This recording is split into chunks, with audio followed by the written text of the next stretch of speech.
Hi, New Tech. Welcome to Music App movie number 10. Now, it's come to my attention that some of the groups, some of the teams want some extra features. So I'm going to be making a few videos. I don't feel as though you need to do these necessarily. You might find that this feature is not relevant to you. So at the moment we have a nice kind of music app going here. And in the last tutorial we made a button that clicked to another scene and a button that would click back.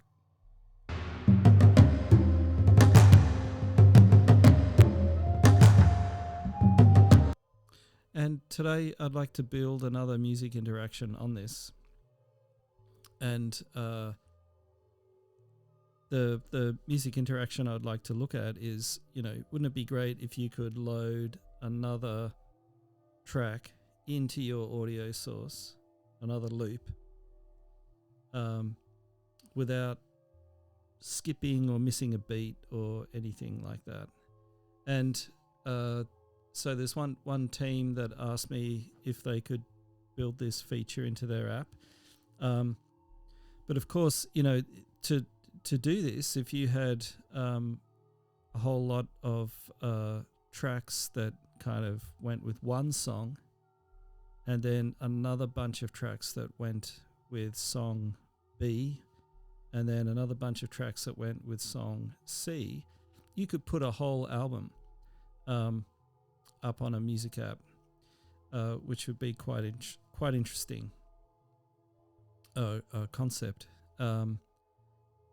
giving you the opportunity to make quite a powerful mix station. So is this even possible? And I've spent quite a few hours today messing around to work out how to do it, and there's no tutorial videos online that will teach you how to do this either. So this will have to be the one. So anyway, in this week's content, there's another script in there called let's see, we're going to have to put it in there. So at the moment I've built this script called audio controller.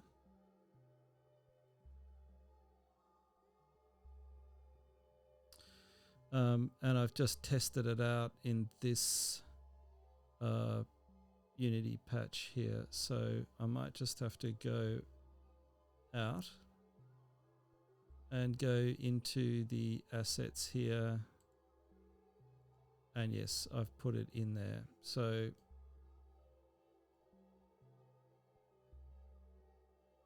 let me go back to my Japanese music app.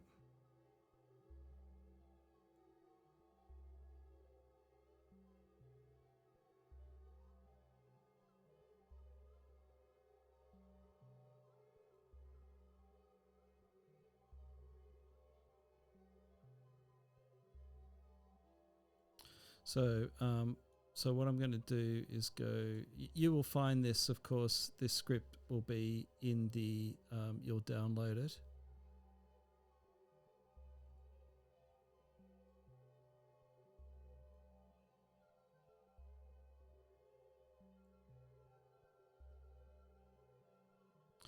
And just pop it into your Japanese music app.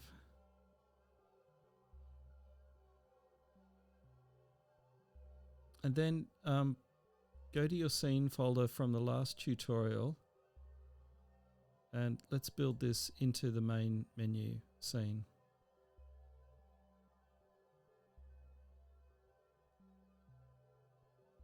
So at the moment in the main menu we have a raw image and we have a button that links. And remember, the higher up you put something, the more it is underneath and in the background. So we're going to make another button in our canvas now.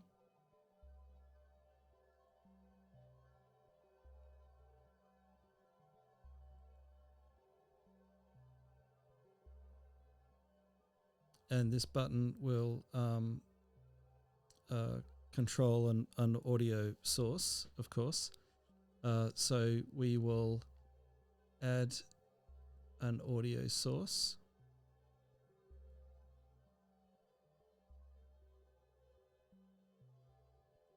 And what I'm going to do is call this audio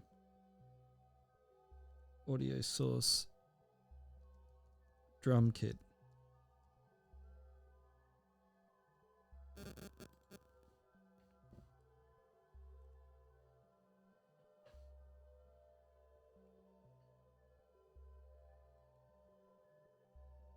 And I'm going to go into my audio source here and find a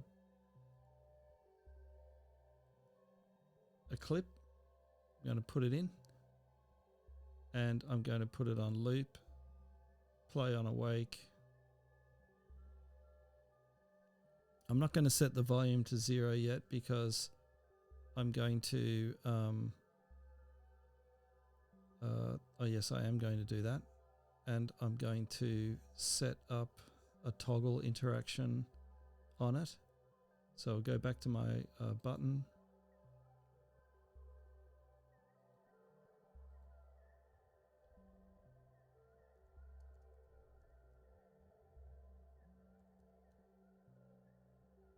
so we'll just do everything as we would normally do. I'm going to put the toggle looper on that button, connect the audio source to it, connect the button to it, and set up an interaction on the button here.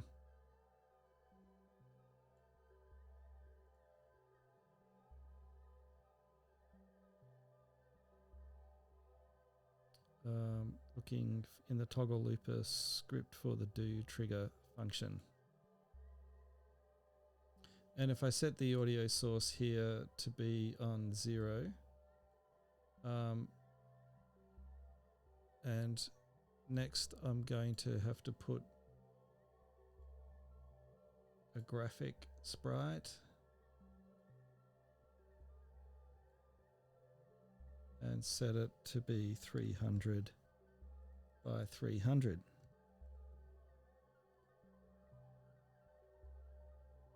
And then position it somewhere on my app, test it out.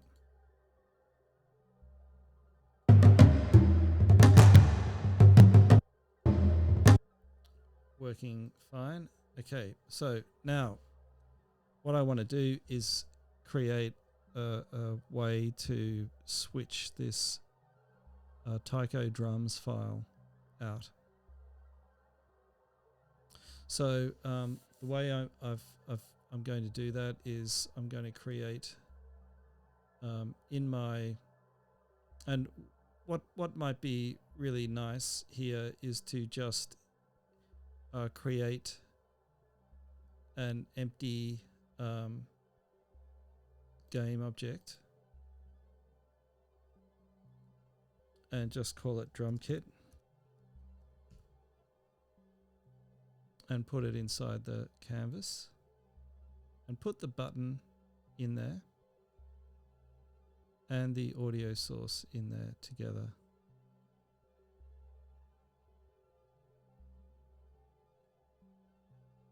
And then on the drum kit, what I'm going to do is add a script to that, add some functionality to it. And so I've created a script here, which I've called audio controller.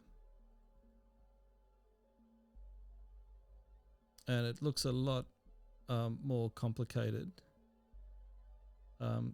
compared with the other scripts. Now I've got a few notes in here that have been commented out, so don't worry about them. They're just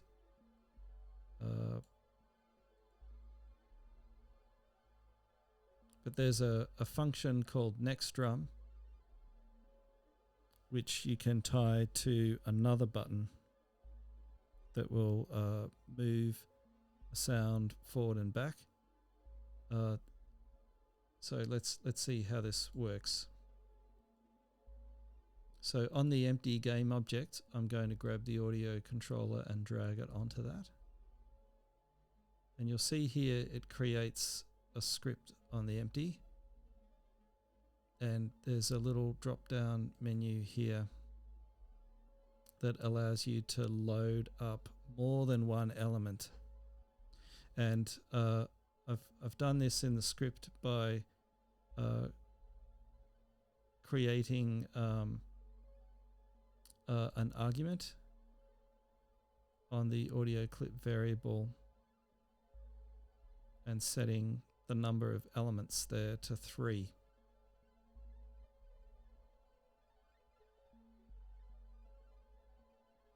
There's also another variable here to tie it to an audio source, which is this one that we've set up to create the toggle interaction.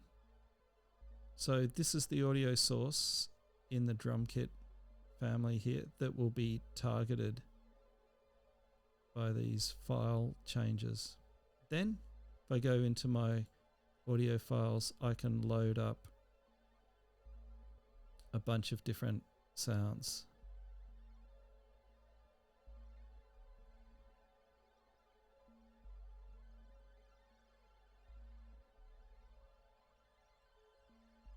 And I'm going to put some different things in there.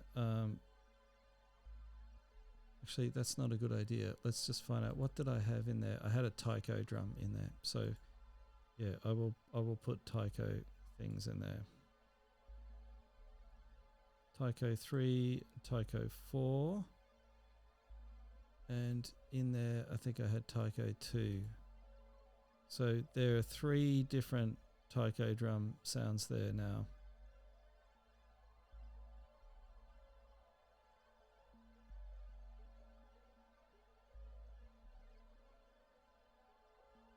Now, I need some extra buttons to run this script.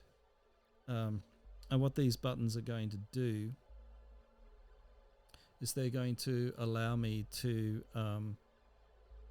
change these files, like either move forward in the list or move backwards in the list. So I won't have these in here because this thing is all now set up to be one instrument, like taiko drums. I could have another one with all my piano loops in there. And if all the loops are basically cut to the same length, then this will work. If one of these loops is cut to a different length, then you'll get things going out of sync. So just make sure you have all of your file loops the same length. So let's create another little button. And I might make this one 300 by 90.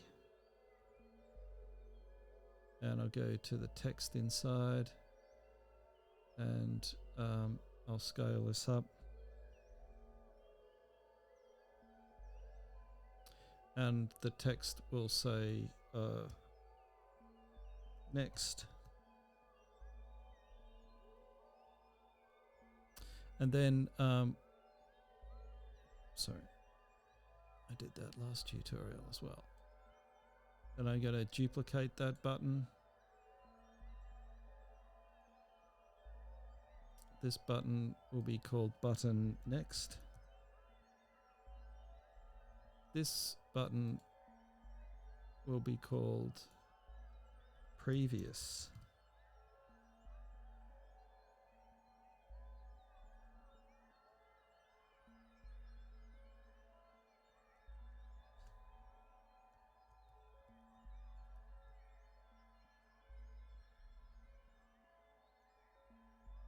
And to get these to work, I've got to grab the game object that has the audio controller script in it. because in this script reside the functions next drum and previous drum. And what I have to do is click on the button next and drag this, set up an interaction, drag the drum kit into there so it finds my audio controller script. There it is. And then I can find the function next drum. Likewise, previous, click in here, drag the drum kit down onto it, search for the audio controller script and find the previous drum. Now it's really tricky doing those things, so watch it again and again and just make sure you understand what I'm doing. So Unity is helping us, it's like trying to assist us and intuit everything, but you have to teach Unity as well, where things are.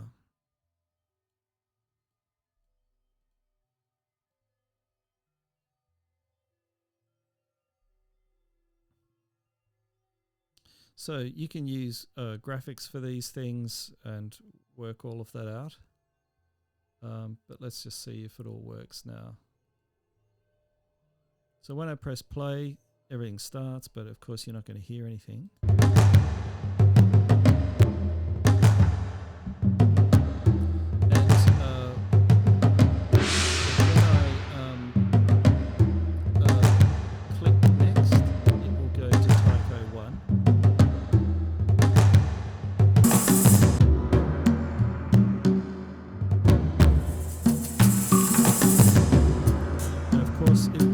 Without skipping a beat.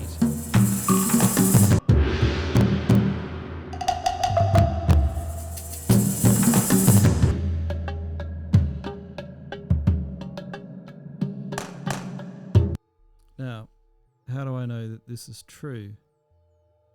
Well, we can set up another audio source just to check. So we won't put it in here, we'll just have another audio source and we'll just leave that running with a play from start.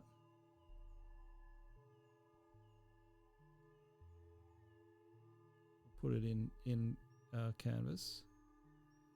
And we'll stick something in there like a rhythmic koto part maybe. We'll put it on volume 1, loop and play on awake. So there's no button or anything, this is just automatically going to play as soon as we start it up.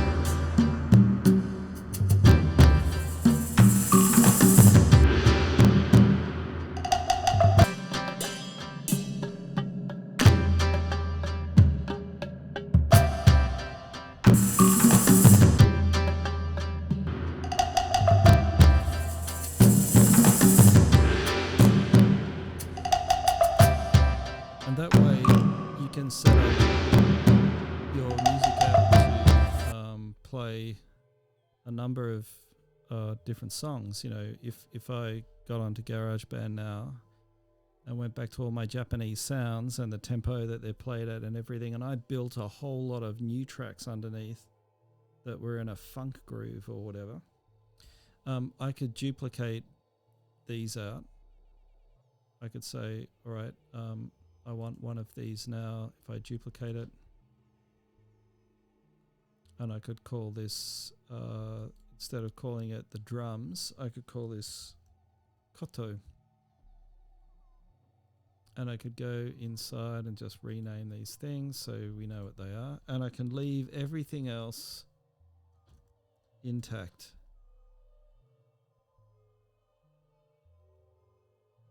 just changing the names. Oh, and the first sound that goes in here, I would have it as a koto sound, maybe this one. And then in this list here, I could put in a number of koto sounds.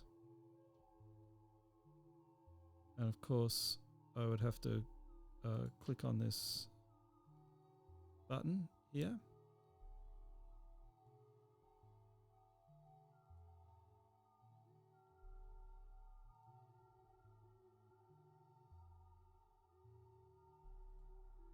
And move it off.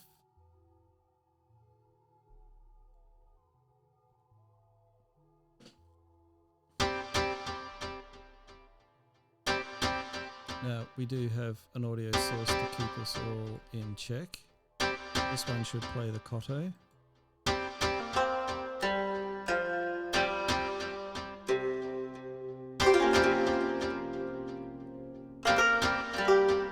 And it should let us play through a list of different samples now.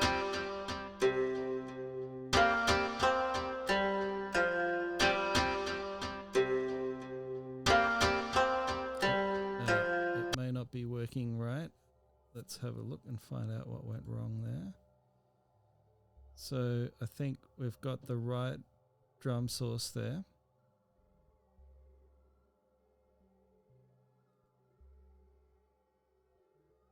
Audio source koto, and the audio source there is drum kit, which is all good.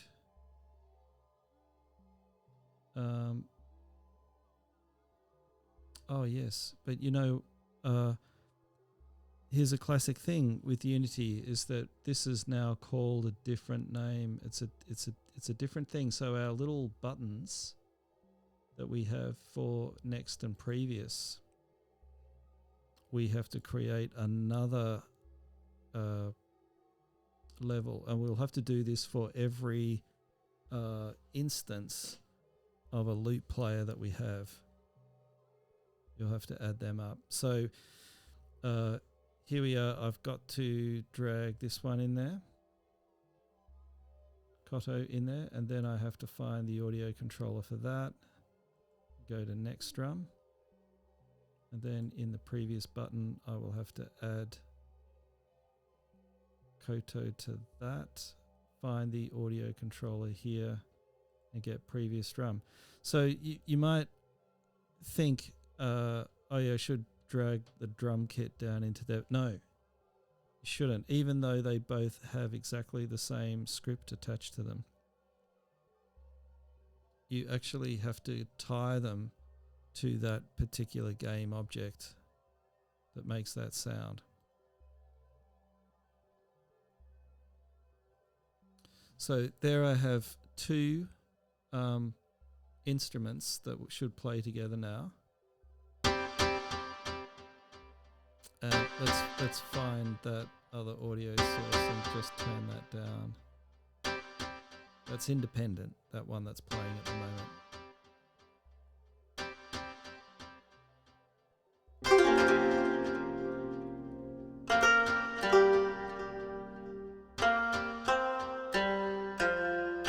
But you can hear it's all nicely in time.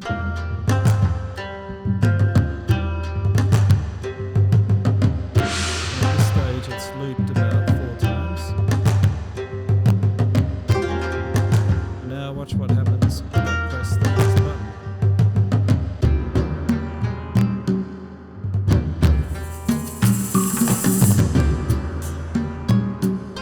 So it moves all of those audio sources onto their next loop.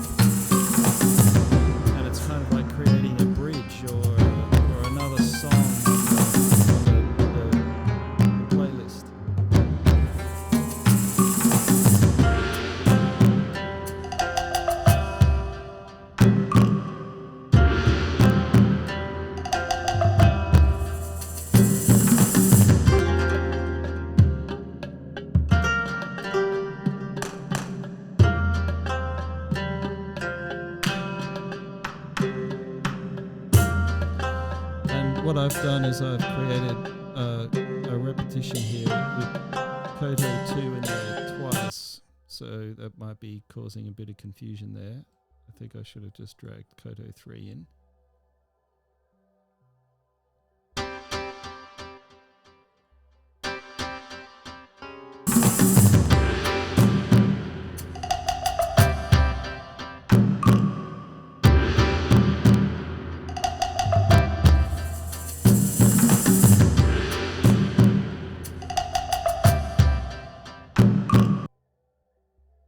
Let's delete that audio source now.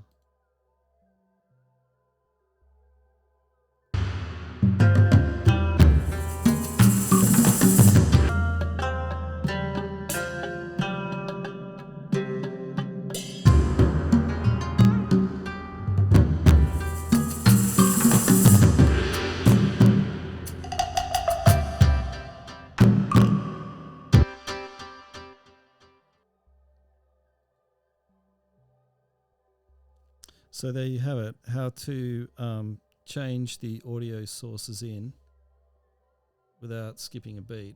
And if you look at this script, I'll just go through quickly how that works. Is that we use this reporting of time, which is done in a float.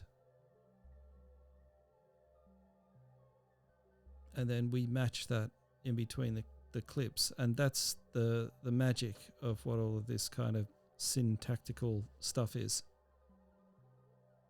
And to make this work, I've created variables that are public, which we've done in the other scripts to make things appear in the inspector. Little windows here for you to tie things together. But I've also used a variable that just remains inside this script and this script only, and that's given a classification of private. So there's a private variable in the form of an integer, and it's called current drum. And I just used the drum. Maybe I should have used the word loop in hindsight, but nonetheless, I was working with taiko drums and not really thinking about all the naming conventions. But yeah, if you wanted to redo the script to say loop, just be really careful. There are so many ways that you can get this wrong. I would just stick with this one for now. And there's the, you'll see this plus sign and a minus sign there. They're kind of computer jargon things for using integers to count. This is kind of the Unity equivalent of a counter that you would have used in Max.